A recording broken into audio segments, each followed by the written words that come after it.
Everybody, स्वागत है आपका मेरे चैनल पर।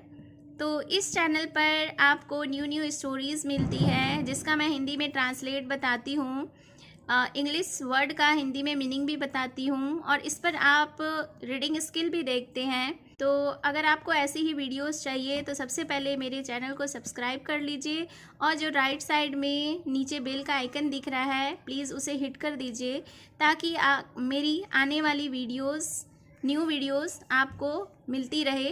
तो चलिए स्टार्ट करते हैं आज का यह स्टोरी। इस स्टोरी का टाइटल है the Holi man who missed his target.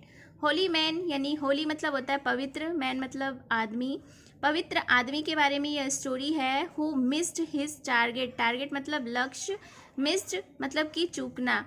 तो होली मैन को हम लोग सन्यासी या साधु भी कह सकते हैं, भिक्षुक कह सकते हैं। यह एक भिक्षुक के बारे में स्टोरी है जिन्होंने अपना लक्ष्य मिस कर दिया यानी चूक गए। A holy man in the village, एक होली मैन, एक साधु एक गांव में थे। Many people shout his wisdom and blessing. Shout मतलब होता है मांगना, तो बहुत सारे मैनी पीपल्स, बहुत सारे व्यक्ति मांगते थे हिज विजडम यानी उनकी बुद्धि को, एंड ब्लेसिंग्स और दुआओं को, आशीर्वाद को। एज ही वॉज पुअर, जैसे कि वह गरीब थे, the villagers gave him food.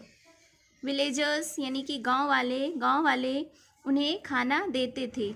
After eating all he could, after eating all यानी कि सब खाने के बाद, ही कुड जितना वह खा सकते थे, he stored the remaining in a pot. He stored यानी वह जमा करते थे, द रिमेनिंग यानी बचा हुआ, इन अ पॉट एक बर्तन में, वह जमा करते थे बचे हुए खाने को एक बर्तन में। That hung from the ceiling of his हट। हंग, हैंग का पास्ट टेंस है हंग। हंग मतलब होता है टांगना, लटकाना।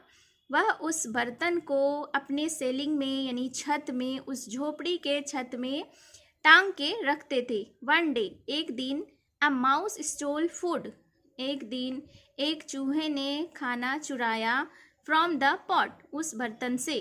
अ holy man saw, holy man ने यानी उस साधु ने देखा, what the mouse had done, चूहे ने जो कुछ भी किया था।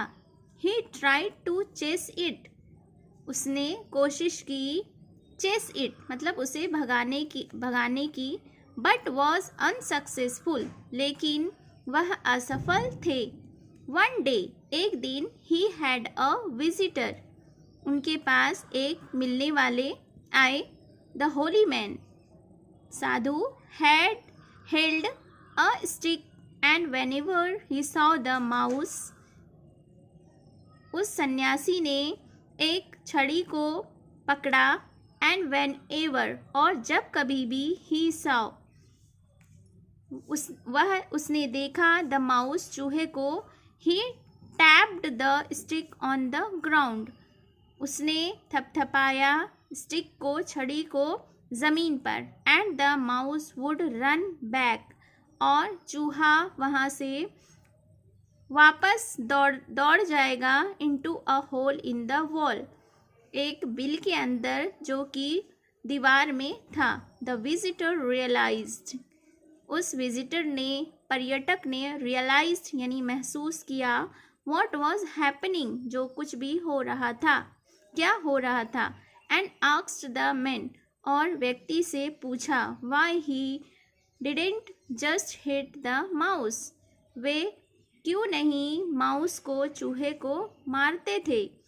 ओनली देन, तभी, डिड द मैन रियलाइज्ड, तभी व्यक्ति ने महसूस किया, that the stolen food was not the problem, कि चुराया हुआ खाना एक समस्या नहीं था। इट वॉज द माउस, यह एक माउस था यानी चूहा था। Moral of the story is to solve any problem, solve मतलब हल करना, प्रॉब्लम यानी समस्या, कोई भी समस्या को हल करना। Find out its root cause, कोई भी समस्या को हल करने के लिए फाइंड आउट यानी निकालना चाहिए इट्स रूट काउज का मतलब होता है मूल कारण। जो कारण का जड़ होता है उसे मूल कारण कहते हैं। एंड एलिमिनेट इट, और इसे हटाना चाहिए।